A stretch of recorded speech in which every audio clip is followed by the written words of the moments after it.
Chers frères et sœurs, soyez bénis tous dans ce beau et précieux nom de notre Seigneur et Sauveur Jésus-Christ. Je vous salue tous, sans exception, amis, camarades, frères, familles, dans ce beau et merveilleux nom de notre Seigneur et Sauveur Jésus-Christ. C'est à lui que revient l'adoration, la gloire, l'élévation, la dignité, la magnificence, parce qu'il est Dieu d'éternité en éternité. Et ce matin, c'est une grâce de Dieu.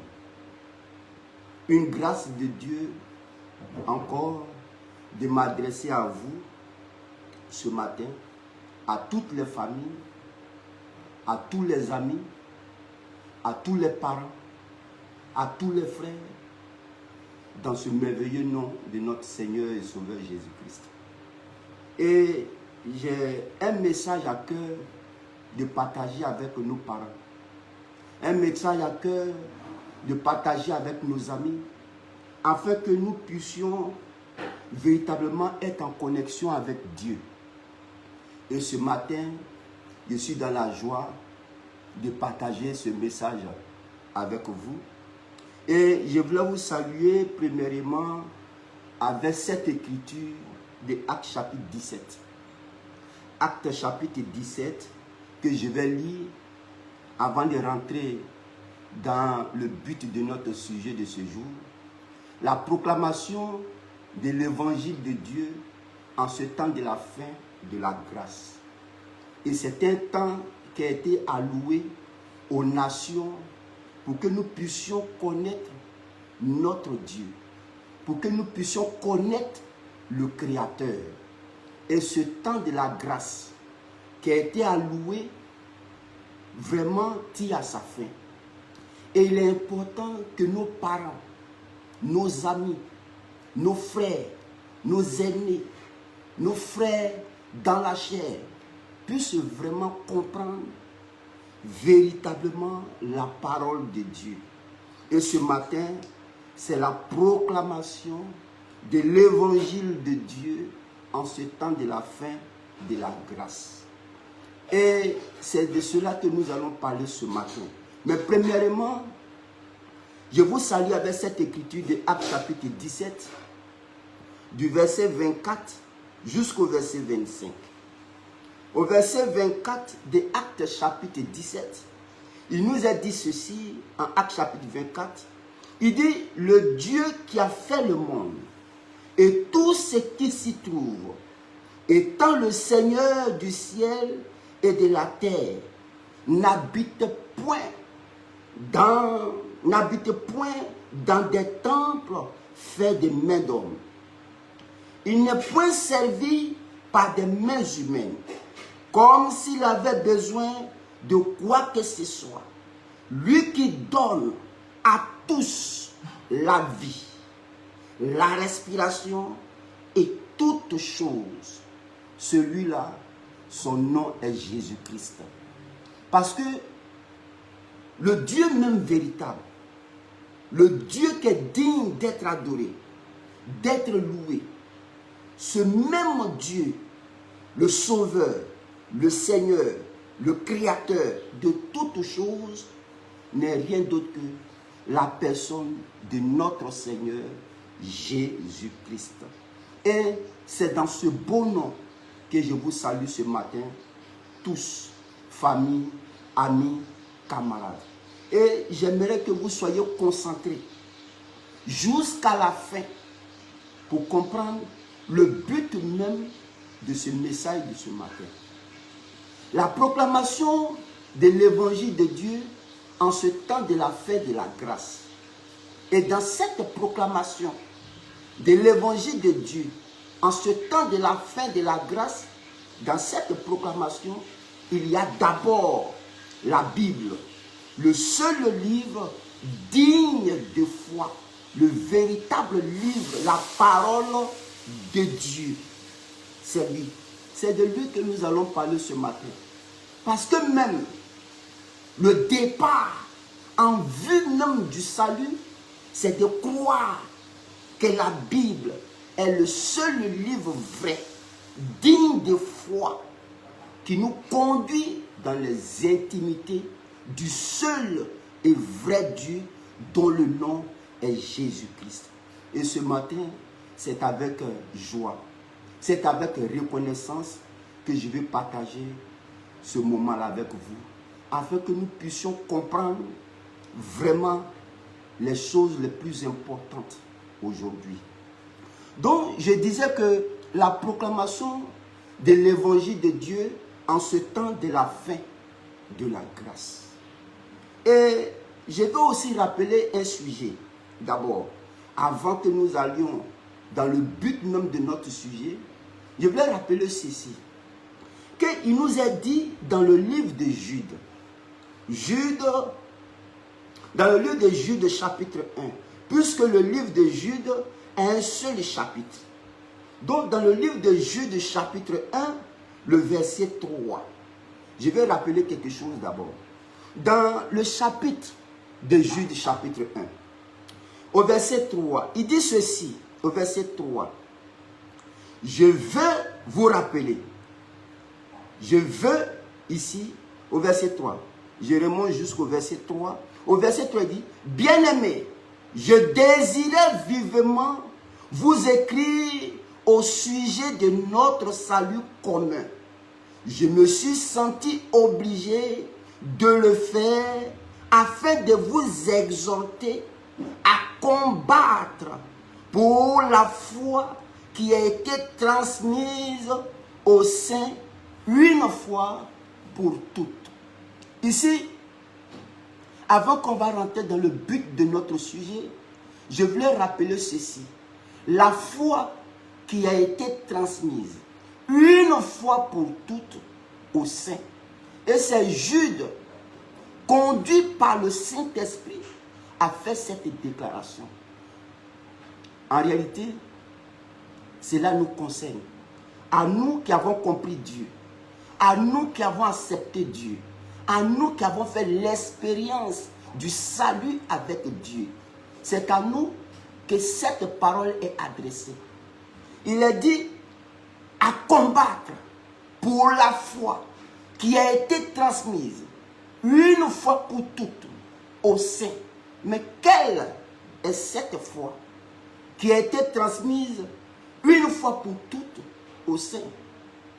Et ici, les saints dont il est question, il est parlé de l'Église. La véritable Église rachetée par le sang de l'agneau.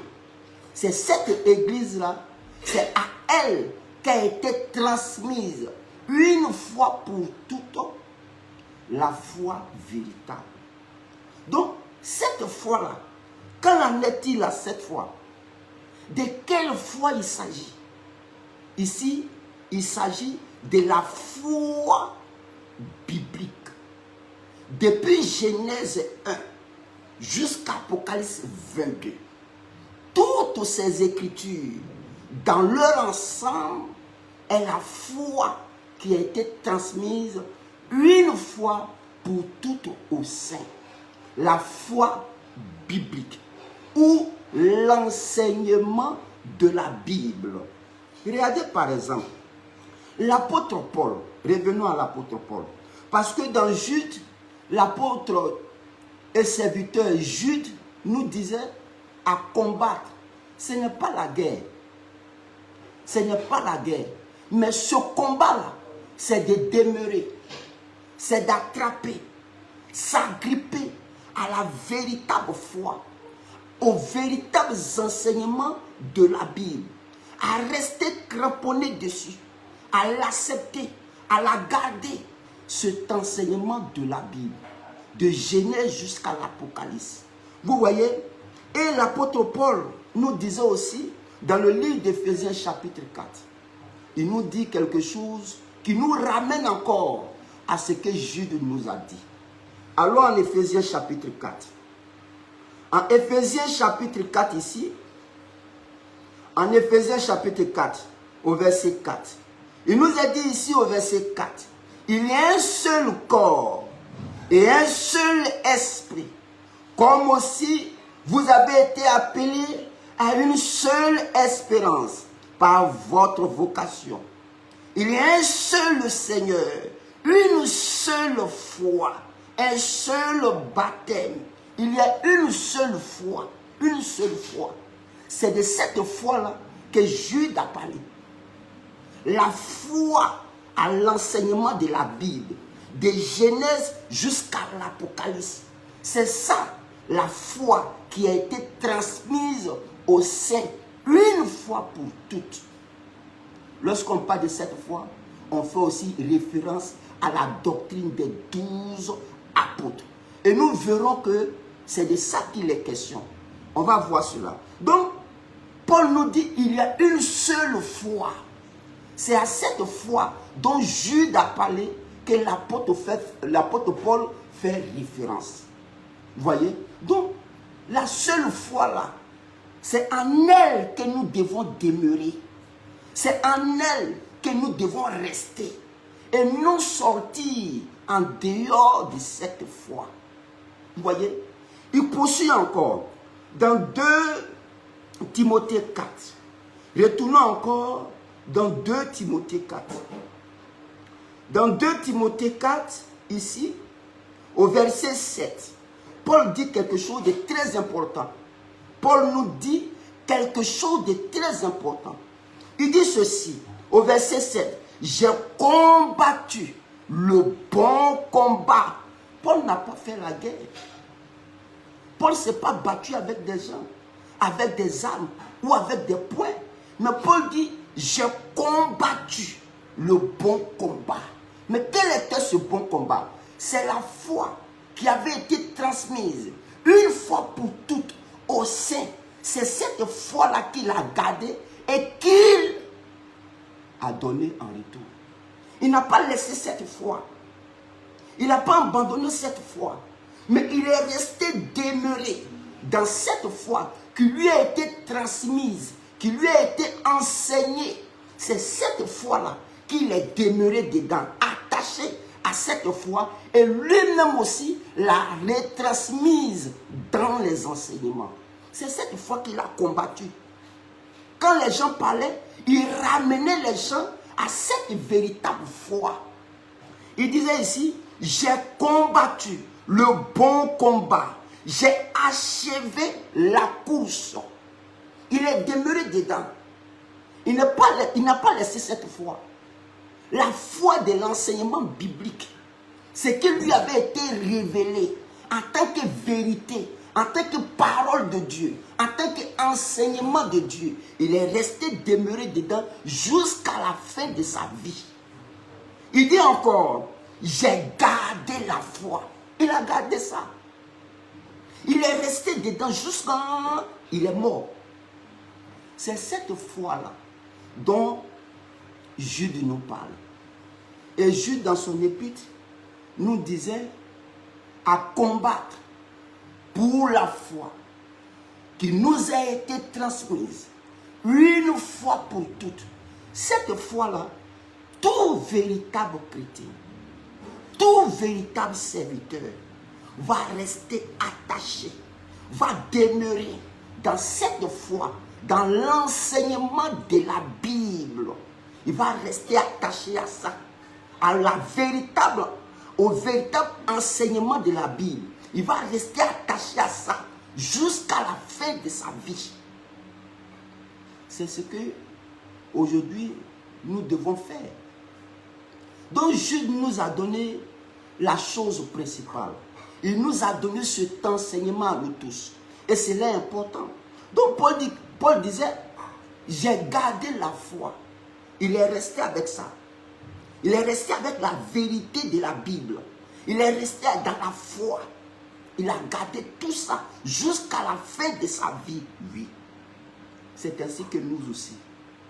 Et quand on répond aussi encore dans Éphésiens chapitre 2, dans Éphésiens chapitre 2, quelque chose d'intéressant nous a aussi dit dans Éphésiens chapitre 2.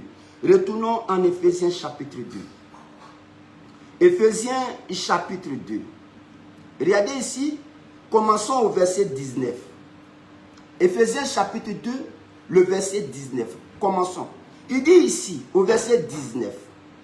Ainsi donc, vous n'êtes plus des étrangers, ni des gens du dehors, mais vous êtes concitoyens des saints, gens de la maison de Dieu. Vous avez été édifiés sur le fondement des apôtres et des prophètes, Jésus-Christ lui-même étant la pierre angulaire, la véritable église. Or, Jude nous disait à combattre pour la foi qui a été transmise une fois pour toutes aux saints. C'est à l'église que cela a été révélé. C'est à l'église que l'enseignement a été donné.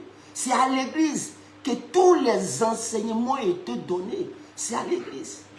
Et l'église là, c'est elle qui est fondée sur ce que les apôtres ont enseigné et ce que les prophètes ont dit. Alors, cela nous forme le tout, la Bible. Mais aujourd'hui, c'est la chose la plus importante.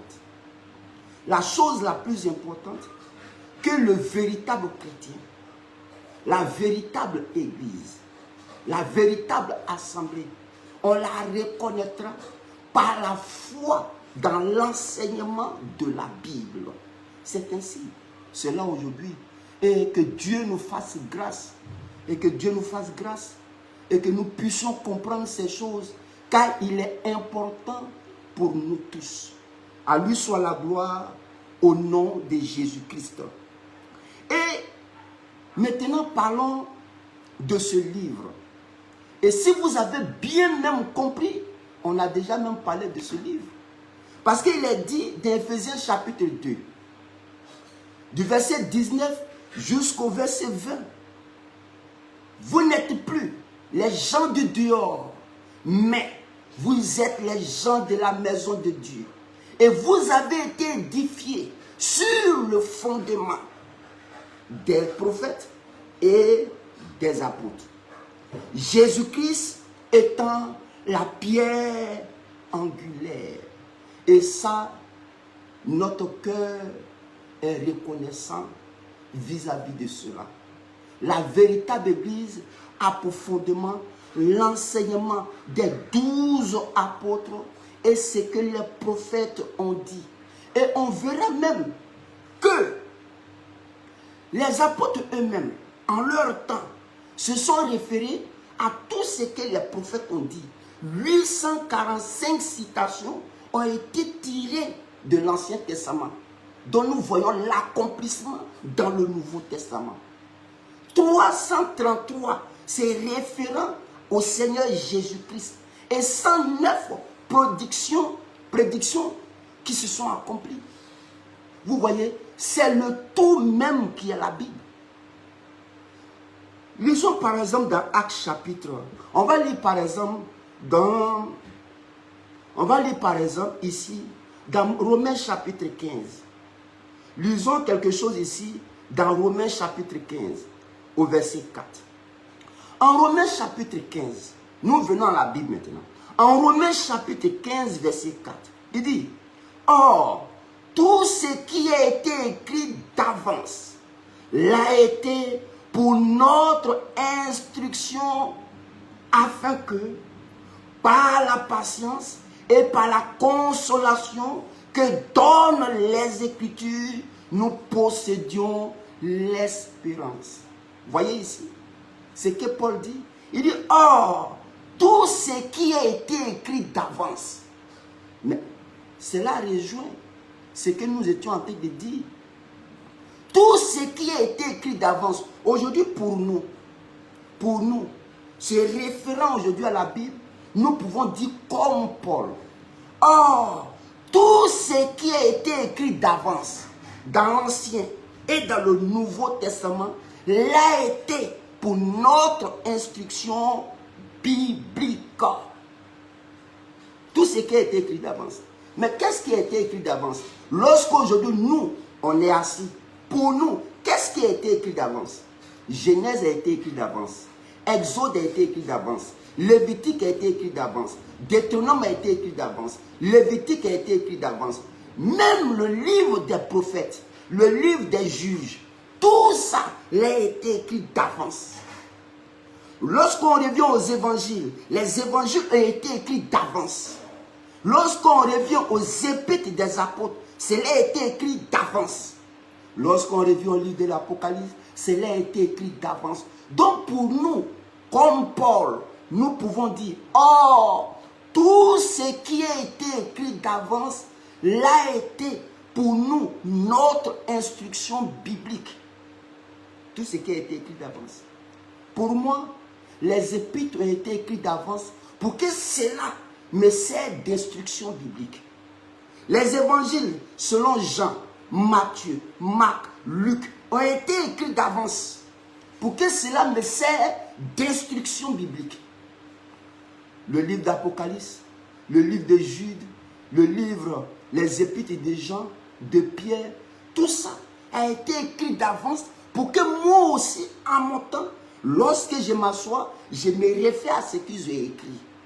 Alors, cela revient à dire, mais c'est la Bible dont il est question.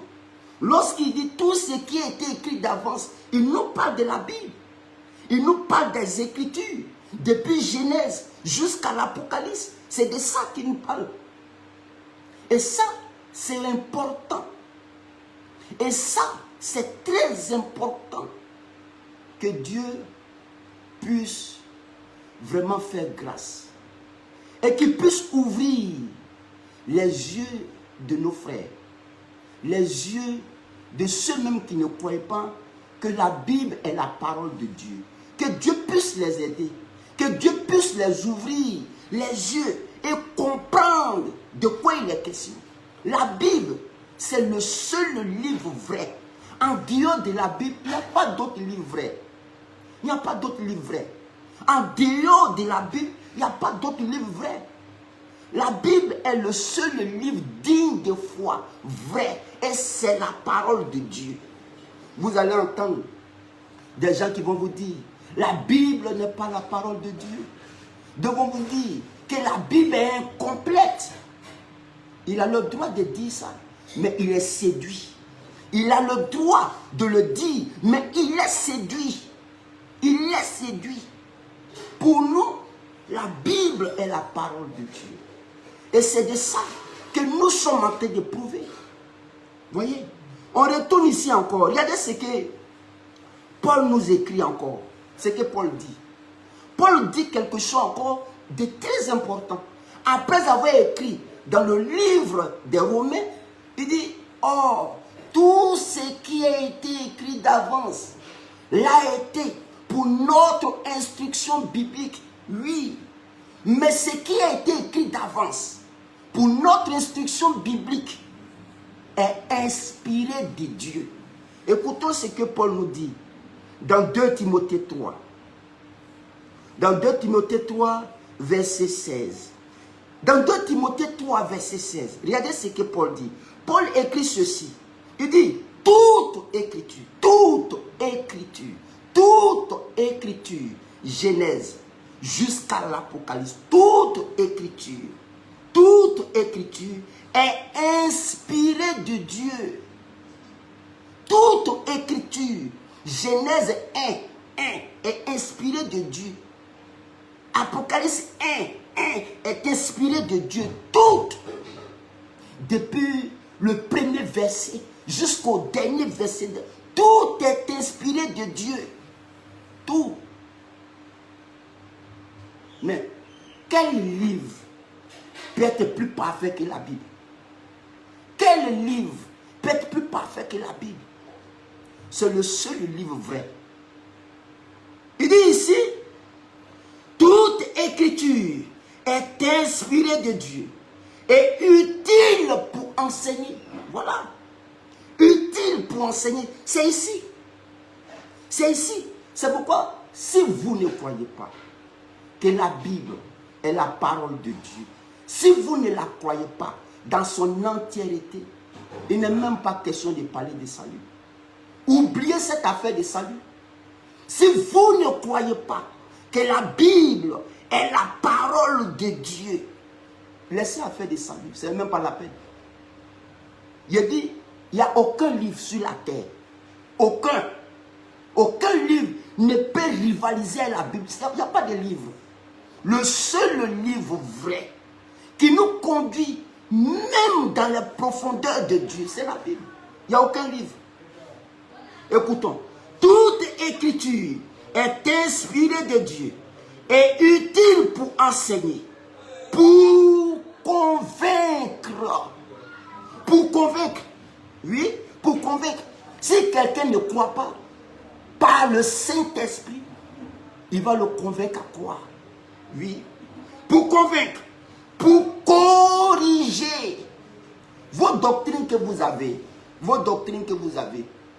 en tant que chrétien. Je ne parle pas de ceux qui ne croient pas la Bible.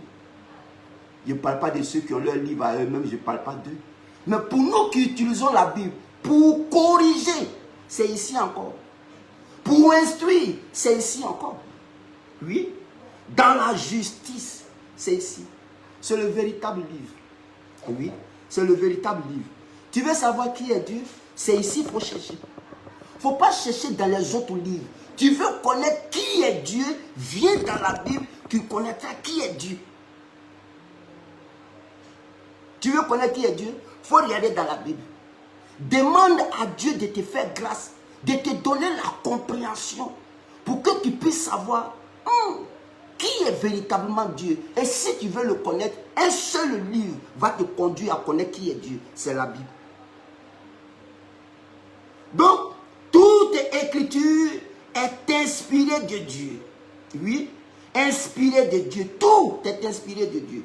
Toute écriture est inspirée de Dieu.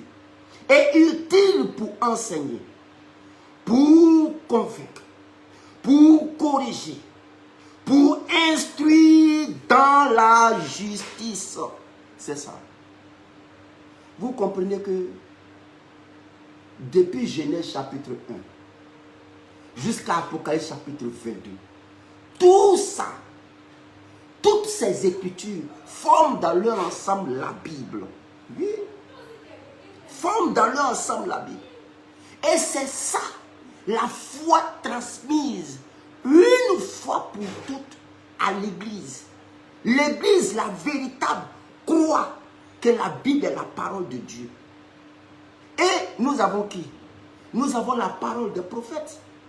Nous avons l'enseignement des 12 apôtres. Et même les apôtres eux-mêmes, en leur temps, ils se sont référés aux citations de l'Ancien Testament. Même Jésus en son temps, à sa première venue, il s'est référé aux citations de l'Ancien Testament. Oui, c'est le tout, c'est la Bible. Donc, quel livre peut encore rivaliser avec la Bible? Même la situation mondiale, on la retrouve dans la Bible. Dans aucun autre livre, on peut la trouver. Même nos vies, du commencement jusqu'à la fin, nous la retrouvons dans la Bible. Mais quel livre peut nous renseigner tout ça? Quel livre peut nous donner tous ces renseignements? Quel livre? C'est la Bible seule.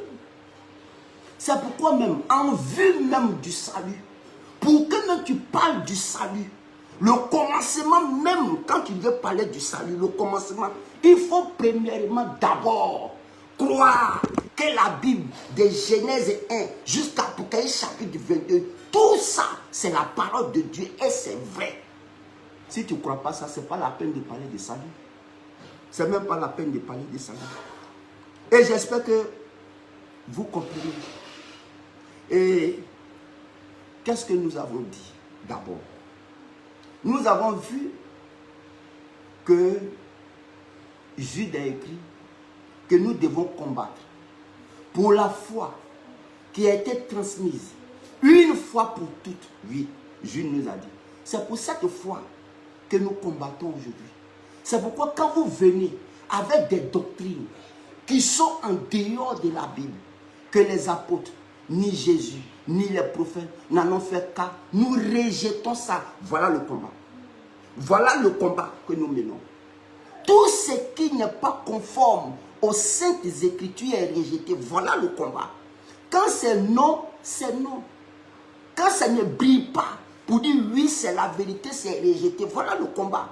On ne doit pas nous donner des doctrines ou des enseignements qui n'ont rien à voir avec la Bible. Voilà le combat. Et quand cela est rejeté, on plante la vérité. Voilà ce qui est vrai. Et ça, c'est très important, frères et sœurs. Donc, à vous, parents, amis, camarades, chers frères et sœurs, la première chose, la première condition, en vue du salut, je dis bien en vue du salut, la première condition, vous devez croire que la Bible est la parole de Dieu. Vous ne devez pas croire qu'une partie est vraie et une partie n'est pas vraie. Ce n'est pas la peine. C'est que vous ne croyez pas la Bible. Non, il y a une partie, ça là c'est vrai, mais ici là c'est pas vrai. Ça là c'est vrai, mais ici c'est pas vrai. Si tu penses comme ça, tu n'as rien compris encore. Parce que pour Dieu, tout ça c'est vrai. Dieu a sa manière de faire. Dieu a sa manière de faire. On va écouter on va écouter une parole ici de l'apôtre Pierre. Ça va beaucoup nous instruire ce matin encore. Une parole de l'apôtre Pierre dans 2 Pierre chapitre 1. Ici, dans 2 Pierre chapitre 1 au verset 21. Regardez ce que Pierre dit. L'homme de la première heure. L'homme qui a tenu son sermon au jour de la Pentecôte. L'homme de la première heure. Regardez la déclaration que Pierre a faite. Dans 2 Pierre 1, 21. Écoutez très bien. Il dit, car ce n'est pas par une volonté d'homme qu'une prophétie a jamais été apportée. Mais c'est poussé par le Saint-Esprit que des hommes ont parlé de la part de Dieu. C'est poussé par l'Esprit de Dieu que les gens ont parlé de la part de Dieu. Ce qu'ils ont dit là, c'est ce qui est ici dans la Bible. Ce qu'ils ont dit là, c'est ce qu'on retrouve depuis Genèse 1 jusqu'à Apocalypse chapitre 22. Mais Pierre a eu raison. Si vous avez vu les livres de Moïse, vous avez vu les livres des prophètes, vous avez vu le livre des Judes, vous avez vu tout ça, les psaumes et consorts, quand vous voyez ça, oui, c'est Dieu qui a poussé ces hommes-là à écrire. Et lorsqu'il les a poussés à écrire, c'est ce qu'il veut faire savoir à l'homme qui l'a écrit. C'est pourquoi pour nous, nous croyons que depuis Genèse 1 jusqu'à Apocalypse 22, tout ça est vrai. Si tu doutes sur un seul, ce n'est plus la peine. La Bible est la parole de Dieu. Et moi j'entends, il y a des gens même qui disent qu'ils sont prophètes. Ils sont envoyés de Dieu. Mais ils ne croient pas à la Bible. Mais si tu ne crois pas à la Bible, là, il faut faire toi-même ton propre livre. Toi-même ton propre livre, là, il faut faire ça. Tu ne crois pas à la Bible, mais tu prends un peu dedans, puis tu parles de ça. Esaïe a dit ça. Jérémie a dit ça. Mais tu dis que ce n'est pas la parole de Dieu. Mais tu prends Esaïe quand même. Mais il faut faire toi-même ton propre livre. Aujourd'hui, on voit qui? Kakou Philippe a fait son propre livre. Kakou 1, Kakou 6, Kakou 100, Kakou 106. Il a raison. Parce qu'il dit que la Bible n'est pas la parole de Dieu. Il a écrit pour lui. Il faut écrire ton livre. Nous, on croit que la parole de Dieu, la Bible, c'est la parole de Dieu. Toutes les écritures qui sont dedans, depuis Apocalypse 1 jusqu'à Apocalypse 22, tout est inspiré de Dieu. C'est ça la vérité. Donc, pour parler même de salut d'abord, il faut croire que la Bible, tout ce qui est dedans est vrai. Et si tu doutes de ça, c'est dangereux. Si tu doutes de ça, c'est dangereux. Hein? Très dangereux. Et j'espère que vous comprenez. Donc, je vais vous donner quelques remarques qu'on va voir. Je vais vous donner quelques remarques qu'on va voir. Vous allez voir que à la première venue de Jésus, il s'est référé à ce que les prophètes ont dit. Il n'a pas pris d'un autre livre. Hein? Non. Jésus n'a pas pris ça d'un autre livre. Il a pris dans ce que les prophètes ont dit. Il s'est référé à ce qu'ils ont annoncé. Or, c'est lui-même. Regardez par exemple, je vais revenir à quelques détails et puis on a terminé. Juste pour vous faire comprendre quelque chose, à quelques détails, et vous allez comprendre quelque chose. Regardez par exemple, à la première venue du Seigneur Jésus, lorsqu'il est arrivé, il a fait des déclarations. Mais ces déclarations qu'il a faites, il s'est rapporté soit à Ésaïe, soit à d'autres prophètes. Regardez par exemple, on va prendre Luc chapitre 4. Regardez, je vais vous montrer un exemple. Luc chapitre 4. On va prendre Luc chapitre 4. Luc 4. On va prendre Luc 4 à partir du verset 14. Luc 4, 14. On va prendre à partir du verset 14. Jésus, revêtu de la puissance de l'Esprit, retourna en Galilée et sa renommée s'est répandue dans tout le pays d'alentour. Je vais venir rapidement au verset 17. Regardez au verset 17 ici.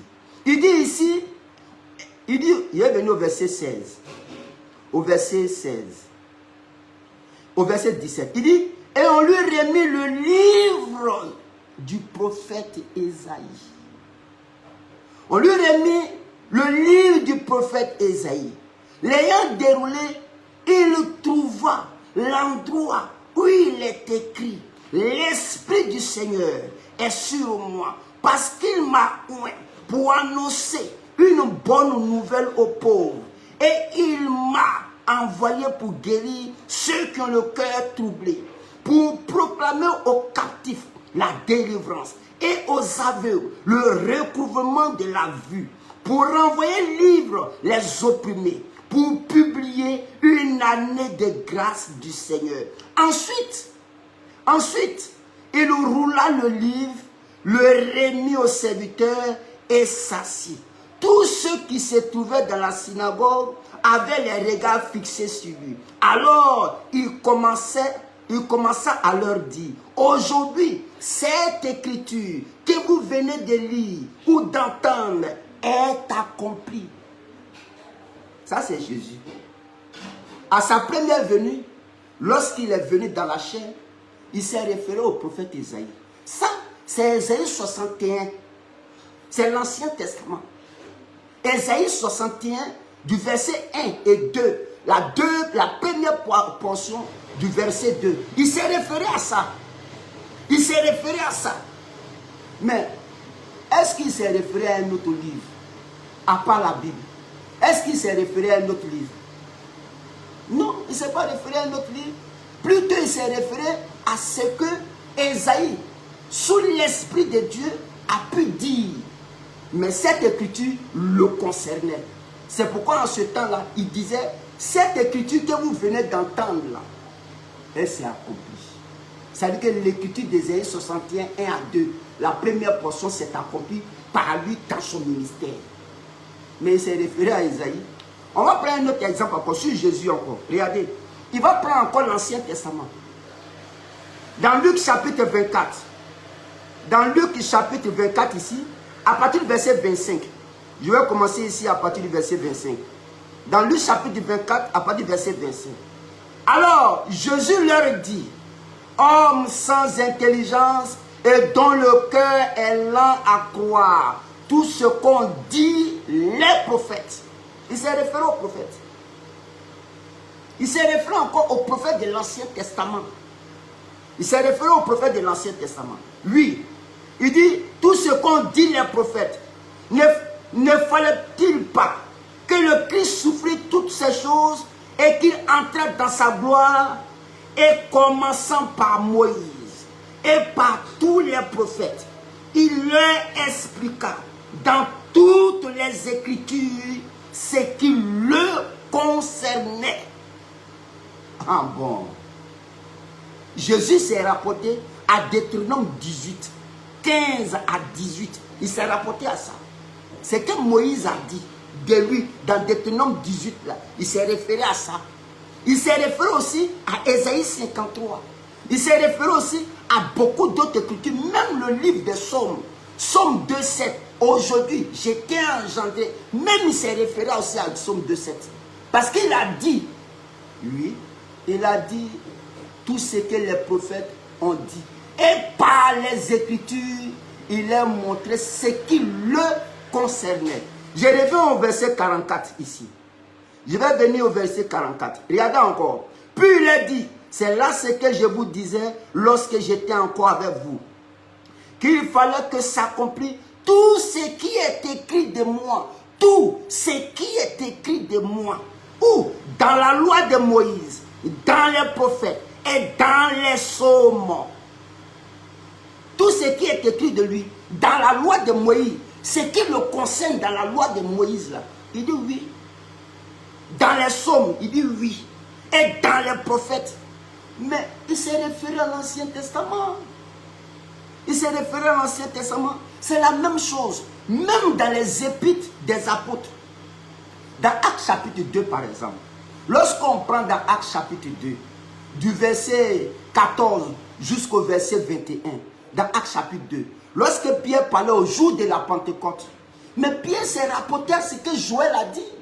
Dans Joël 2, 28 à 30, dans Joël 2, 28 à 30, il s'est référé au prophète Joël.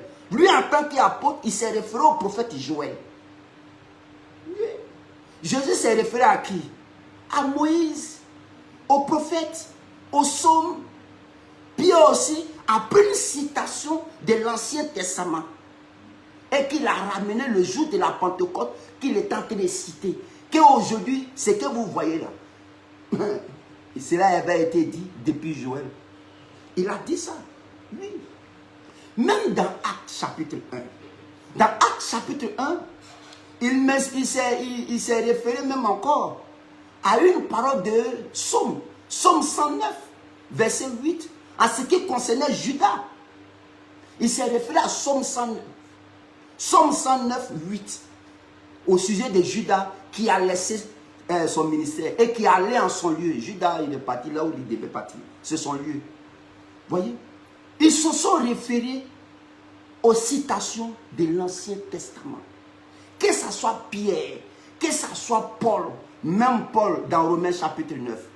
Dans Romains chapitre 9, du verset 22 jusqu'au verset 31. Mais Paul s'est référé à qui? À la parole d'Ésaïe, à la parole d'Osée, au prophète Osée, au prophète Ésaïe.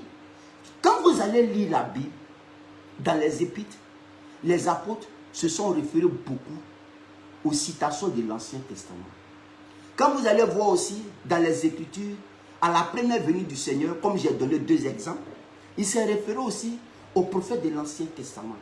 Vous voyez que le tout même là, les prophètes de l'Ancien Testament, ce qu'ils ont dit qui devait arriver, et l'enseignement des apôtres, le tout, ancien et nouveau, nous forment la Bible. C'est la Bible qui est nous, notre héritage. C'est la Bible où se trouve la parole de Dieu pour nous. C'est notre testament. Ce n'est pas pour quelqu'un d'autre, c'est notre testament. Alors, qu'est-ce que nous avons compris? Nous avons compris qu'aujourd'hui, frère, la Bible, c'est la parole de Dieu. Il ne faut pas que quelqu'un va te faire croire autre chose. La Bible, c'est la parole de Dieu. Si tu doutes de ça, ce n'est même pas la peine de parler de salut d'abord. La Bible, c'est la parole de Dieu. Toutes les écritures qui sont dedans, c'est la parole de Dieu. Regardez, je vais terminer par Ésaïe 34. Ésaïe chapitre 34. Regardez dans Ésaïe chapitre 34. Ésaïe dit quelque chose par l'Esprit de Dieu. Et ce qui est juste, Ésaïe 34, 16. Regardez dans Ésaïe 34, verset 16. Il dit, consultez le livre de l'Éternel. Voilà le livre de l'Éternel. La Bible, c'est le livre de l'Éternel. C'est la parole de Dieu. La Bible, c'est la parole de Dieu. C'est le livre de l'Éternel. Consultez le livre de l'Éternel et lisez. Il t'a pas dit qu'il faut lire autre livre. Il dit le livre de l'Éternel, c'est ça, la Bible. Il ne t'a pas dit de lire autre livre. Donc, pour tous ceux qui ne croient même pas que la Bible est la parole de Dieu, qu'ils oublient à faire des saluts. Je continue. Consultez le livre de l'Éternel et lisez. Aucun d'eux ne fera défaut. Il a dit le livre. Mais nous savons que le livre, c'est la Bible. Mais la Bible contient plusieurs livres. Mais le tout formant le livre. Parce que il y a le livre de la Genèse, il y a le livre d'Exode, il y a le livre de Deutéronome, il y a le livre de Lévitique, jusqu'à Apocalypse 22. Tout ça, quand on met tout ensemble, ça fait le livre de l'Éternel, la Bible, la parole de Dieu. Et il dit, lisez. Il ne t'a pas dit de lire autre livre. Il dit, lisez ça. Pour un bon conseil, ne doute jamais d'un seul verset de la Bible. Il ne faut jamais douter. Et pour ceux même qui disent que la Bible se contredit, en réalité, c'est dans leur tête que se trouve la contradiction. Ce n'est pas dans la Bible. C'est parce que vous n'avez pas la révélation que vous dites que la Bible se contredit. Il n'y a pas de contradiction en Dieu. C'est parce que tu ne comprends pas. Que Dieu puisse vraiment nous faire grâce. Et que j'ai prie beaucoup pour vous. Pour que Dieu puisse toucher votre cœur. À vous ramener à la Bible. Il dit, aucun d'eux ne fera défaut. Ni l'un, ni l'autre ne manqueront. Car sa bouche l'a ordonné. C'est son esprit qui les rassemblera. C'est rassemblé. Tout est rassemblé. Il n'y a pas quelque chose qu'on peut ajouter. Il n'y a pas quelque chose qu'on peut retrancher. Tout est déjà rassemblé. Et nous avons notre testament, la Bible. Ce n'est pas la Bible maintenant. Plus tard. Parce qu'aujourd'hui, le sujet même, la Bible, le seul livre digne de foi, la parole de Dieu. Après lui, il n'y a aucun autre livre. Il faut mettre ta foi dedans. C'est de ça que je vais te parler ce matin. C'est ça qui est la vérité. Aucun autre livre n'est digne de foi. Seule la Bible va te conduire au salut. Va te révéler les voies pour le salut. C'est la Bible. Ce n'est pas un autre livre. Donc, on comprend déjà ici que vraiment, amis, parents, frères, camarades, n'écoutez pas d'autres livres. Écoutez ce que la Bible dit. N'écoutez pas d'autres livres. Écoutez ce que la Bible dit. Parce que c'est elle, la parole de Dieu. Si tu veux comprendre qui est Dieu, tu veux savoir qui est Dieu, qui est le Créateur, le salut, l'enseignement, c'est la Bible. Il n'y a pas un autre livre, frère. C'est un conseil que je te donne. Et que Dieu puisse toucher vos cœurs pour demander, Seigneur, fais-moi grâce de comprendre la Bible. Parce que c'est le seul livre qui va te conduire dans la révélation de qui est Dieu. C'est le seul livre. Il dit donc, c'est son esprit qui les rassemblera. Et vraiment, il a rassemblé ça pour nous. Et nous croyons que la Bible est la parole de Dieu. C'est le seul livre digne de foi. Donc, en conclusion, évangélisation en ce temps de la fin de la grâce, ou proclamation de l'évangile de Dieu en ce temps de la fin de la grâce. La Bible, le seul livre vrai, digne de foi, la parole de Dieu. En dehors d'elle, il n'y a pas autre parole de Dieu là-bas. Que Dieu vous bénisse. Que Dieu nous fasse grâce. Et c'est à partir de ce que vous avez compris aujourd'hui que plus tard, on va commencer à examiner maintenant chaque enseignement qui est donné à la lumière de la Bible. Chaque enseignement donné sera vérifié à la lumière de la Bible. Quand on lit dans Actes chapitre 17, du verset 10 et 11, quand Paul est rentré dans la synagogue, il a commencé à parler. Et les gens ont commencé à dire quoi? Les gens ont commencé à vérifier si ce qu'on leur disait était exact. C'est ainsi que vous devez vous prendre. Vous devez vérifier, mais si ce qu'on m'enseigne est vraiment vrai. Mais où? C'est dans la Bible. Ce n'est pas ailleurs, c'est dans la Bible ici. Que Dieu vous bénisse. Que Dieu vous fasse grâce. Que Dieu touche votre cœur à reconnaître que la Bible est le seul livre vrai, digne de foi, qui nous conduit dans les intimités de Dieu, qui nous révèle qui est le véritable Dieu digne de foi, qui est la vie éternelle. Je dis bien le véritable Dieu et la vie éternelle. Seule la Bible te dira qui c'est. Et son nom est Jésus-Christ. Que Dieu vous bénisse.